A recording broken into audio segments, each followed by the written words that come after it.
Hey, it's Living History Military here. Thank you guys for joining me for another video. I'm going to bring you guys in for another additions video. I've had a lot of luck with trading, actually, and a lot of really good deals.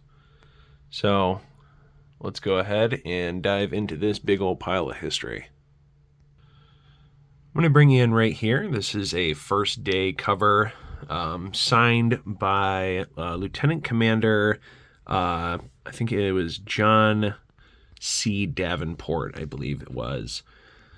Right here on the HMS Eagle was part of Operation Pedestal in August of 1942. The operation involved the resupplying of Malta. You can see right here, it came with this little information slip. You can pause and read that if you'd like. The HMS Eagle was actually sunk by a 4-torpedo salvo from U-73 in the Mediterranean and sunk within about 5 minutes. And Mr. Davenport here was one of a few hundred survivors. I believe 160 or so went down with the HMS Eagle. But a very cool addition to the autograph collection. And also with that, I was given this nice little free gift here, which is a nice parcel receipt with a couple of Hitler stamps on it. Right here, I got this really cool official Coast Guard photo. Wounded Marine gets aid from the Coast Guard off of Iwo Jima. See if I can, there we go, focus on that a little bit. Pretty cool. The guy here on the far left, right over here, you can see is wearing a M1926 life preserver belt. You see his canteen. He's got his 45 holster there too. Pretty cool to see the gear on some of the troops here. Looks like the wounded soldier's last name is Hadley. And again, shout out to these two on Instagram. I think I finally figured out how to pronounce this. Military Through the Years is what I believe it is. And Dean's Military Antiques. These two right here are from Dean's Military Antiques. First one, right here, we got a really nice K98K bayonet. This one has been field modified. The spine was shaved down to make it a double-edged blade. The blade starts right about here on the spine. A little bit of a pit up here towards the tip of the blade. Not too bad. Handle is a nice light wooden handle. And from looking up on the K98 registry website, this was a Wehrmacht 1934 to 1945 standard issue bayonet from what I could find. Judging by this right here, the S/155K, which is made by, I think it was AUF Horstzer, I think was the manufacturer's name. 7567 is the serial number. And the bayonet lug button still works. So pretty cool. No sheath with that, but that's okay. This actually makes my fourth German bayonet. And right here, another cool field modified piece right here. This is a World War II era M1 Grand bayonet. However, this was shaved down to make this into a fighting knife. Or bayonet to also fit the same one as the M5 bayonet, I believe it was, for Vietnam and Korea.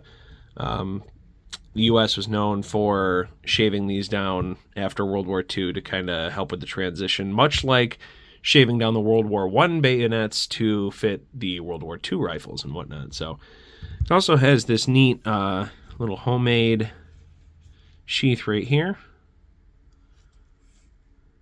made out of some sort of, not sure if this is some sort of strap or belt, something like that. It's got a bootlace integrated into it. And you can see the sheath right here. It's like doubled up right here. It's got a nice hem on the inside of it. Pretty cool. This thing is still extremely sharp too. The point on it is still super sharp as well. No markings on this one. This one was unfortunately shaved off during the process, but still a cool piece. So this makes actually quite a few pieces of adapted bayonets over the years that I have in my collection now. And these items right here, shout out to Military Through the Years on Instagram. This next little collection I got from him, cut me a pretty nice deal on this. I could not pass this one up when I saw it. This is a real eye catcher. Excuse me. And apparently this material is a nice lint catcher too, I swear. It's like Velcro to dust and lint. What we have here is a World War I veteran's American Legion cap. Right here, you can see right off the bat the World War I Victory Medal up here with 5 battle stars. I have not found these two or the middle row, what those mean. However, from left to right down here is the World War I Occupation Medal.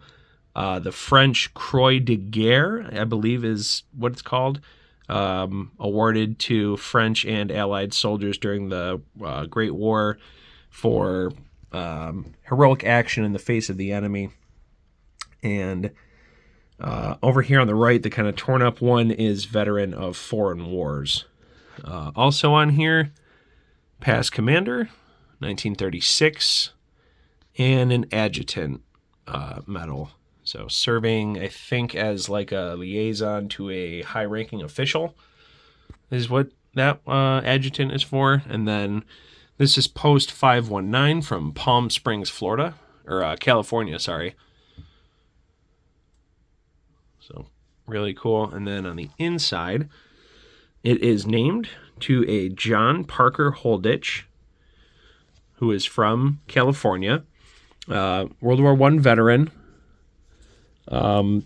Was part of the 364th Infantry Regiment, part of the 91st Infantry Division, and they served in a number of famous offensives during World War I. So I would be very interested. He was a sergeant, by the way, too. It was Sergeant John Parker Holditch, Company F, 364th Infantry Regiment, 91st Infantry Division. That's all the information that I've found on him so far, but I'd be very interested to find out which battles he participated in. So also, if anybody knows what these 5 ribbons are right here, please let me know. So thank you in advance. And beneath that one, got another garrison cap with some piping that I don't have yet, so we will add this one into the collection. The black and the silver piping is for non-commissioned officers, I believe, or warrant officers. On the inside, got a nice military outfitter's tag right here. We got a laundry number, 6583T, and some initials right here, which I believe are MCT. I'm not sure if that's an O or a C. I haven't found any matches to those yet, but still a cool khaki overseas cap for a warrant officer. So those two are going to be nice. I'm actually going to display the American Legion one on a styrofoam head because it deserves to be on there. And right here I got a couple of Life magazine ads. These ones are really cool. Vinco right here. What put the Panzers on the pan? This has to do with the half-tracks and tank killers. This is a circa 1942, 1943 era ad. So that one's really cool. Underneath that one, this one is Pontiac. Dive bombers beware.